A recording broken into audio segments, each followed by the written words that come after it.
Bem, muito bom dia a todos, estudantes de gnose.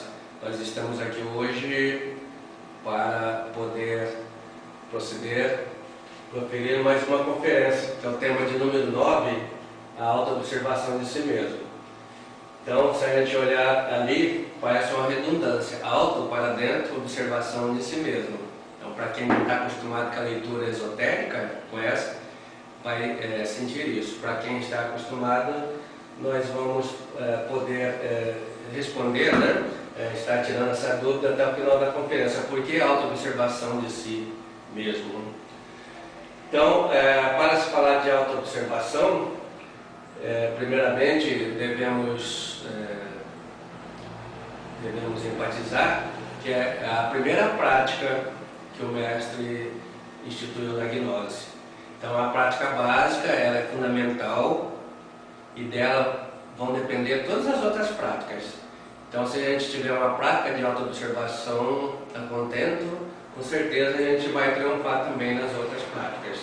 Se nós falharmos na prática da autoobservação, que parece a princípio ser simples, mas não é, também a gente vai triunfar nas outras.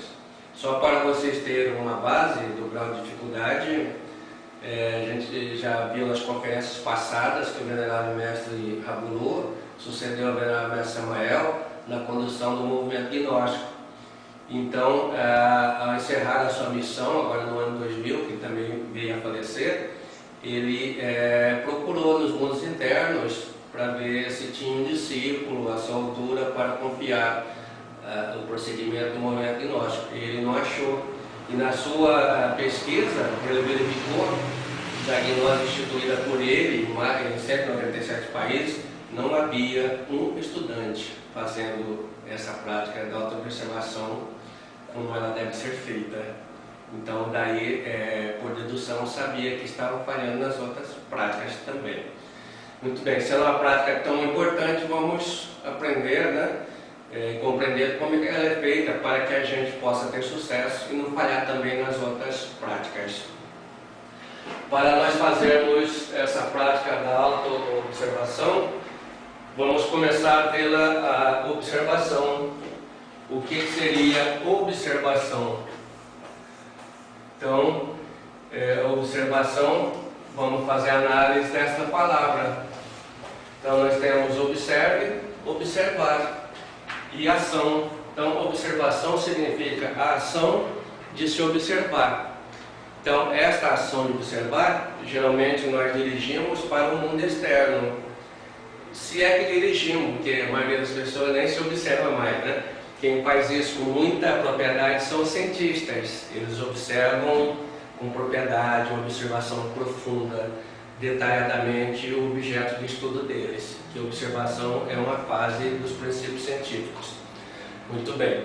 Então, se nós sabemos observar para fora, a gente pode dividir assim. A observação, ela vai se passar de três maneiras dentro na gente. Então, nós temos uma, que nós falamos essa do mundo de fora, nós chamamos de halo. O prefixo halo significa fora. Então, pela observação, é essa comum que a gente faz, observando as coisas do nosso mundo exterior. E quando nós passamos a observar a parte média, que é o nosso veículo físico, então nós temos a meso. Então, o que é a meso? Meso quer dizer meio, prefixo grego, né? Quer dizer meio. Então, meso-observação é a atenção que nós dirigimos para o nosso corpo físico. E aí o estudante de medicina, de anatomia, né, vai ter que fazer isso muito, né, mas às vezes ele não vai mesmo.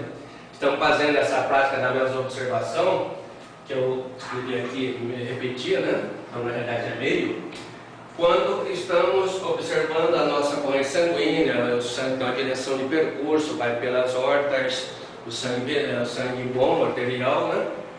Pelas artérias e o venoso pelas veias, então tem um sentido. E também a nossa anatomia, ou seja, quando a atenção está concentrada no nosso corpo físico, batida do coração, respiração. Então, ela é intermediária entre a externa e a interna, que é essa que nós vamos falar hoje, alto. Então, alto do grego quer dizer dentro, né? É a ação de olhar, de observar o que está acontecendo dentro da gente, no nosso corpo psicológico, na nossa alma. Repetindo, essa aqui nós observamos o mundo físico, a intermediária do nosso corpo físico e na auto-observação o nosso corpo psicológico. E aí a prática que se faz com o objetivo de perceber, detectar a atuação daqueles elementos psicológicos dentro do nosso espaço psicológico, dentro da nossa mente, para poder fazer uma outra prática na sequência, que é a prática de morte, de dissolução desses defeitos. Bom, como é que a gente faz essa prática? Para fazer essa prática, tem uma outra anterior que se chama recordação de si mesmo. Então, recordar de si mesmo é estar com a atenção voltada para o que está ocorrendo nessas três esferas.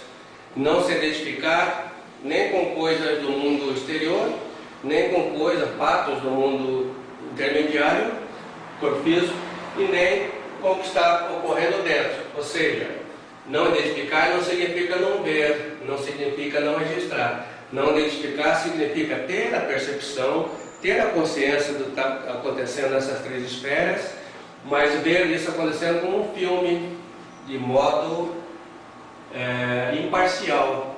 Quando a gente é parcial, é porque a gente está se identificando.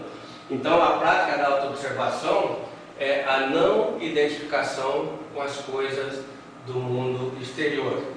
E para fazer isso, para não identificar com as coisas do mundo exterior, eu tenho que estar vendo-as de uma maneira neutra, como um juiz. A palavra juiz significa consciência, que julga. Então ele vê o juiz de futebol, o juiz de leis, e ele observa as coisas de uma maneira imparcial. Bom, da recordação de si mesmo, que é a gente está observando, né, o que está ocorrendo nas três esferas, nós podemos chegar na prática então da auto-observação. Auto-observação de si mesmo, e daqui nós podemos chegar na prática da morte em marcha dos detalhes. Então o objetivo é a gente fazer a prática, estamos respondendo a pergunta para poder depois ver aquilo que está acontecendo na gente. Bem, isso daí se processa da seguinte forma: se eu estou recordando de mim mesmo, eu posso me auto-observar e posso fazer a morte, né, daquilo que está atuando negativamente em mim. E se eu esqueço de mim mesmo, essas coisas vão estar atuando imperceptivelmente. Então, por que a auto-observação de si mesmo, que era a pergunta? Porque o si mesmo, o mim mesmo, é o eu. Então, estar observando a si mesmo é estar observando a atuação desses eus nos 5 cilindros da máquina humana, que nós vamos ver o que são esses 5 cilindros da máquina humana na próxima conferência. Então, o eu atuar num cilindro, que é o centro intelectual, vai gerar pensamentos, que é a manifestação do eu naquele centro. O outro vai manifestar no centro emocional, gerando sentimentos. O outro no centro motriz, gerando movimento.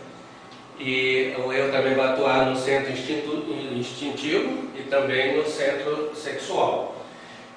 Daí, então, na outra conferência, a gente completa esta. Vai ficar para nós legal, né? Bem detalhado como fazer essa prática, a didática dessa prática. Então, a prática para se fazer de instante em instante, a todo momento da nossa vida. Não é para fazer agora e depois, ou hoje, amanhã, não, é de instante em instante. Ou seja, se colocar na reta, ela tem que ser contínua. Enquanto o mestre observou, lá no início nós falamos, as pessoas não estavam fazendo isso continuadamente. Então, até aqui, as nossas palavras a respeito do assunto e a nossa torcida para que todos nós possamos estar fazendo essa prática de maneira concreta e estar avançando em relação à construção da nossa própria consciência para tornar-se sujeito de nossa própria história, protagonista do nosso próprio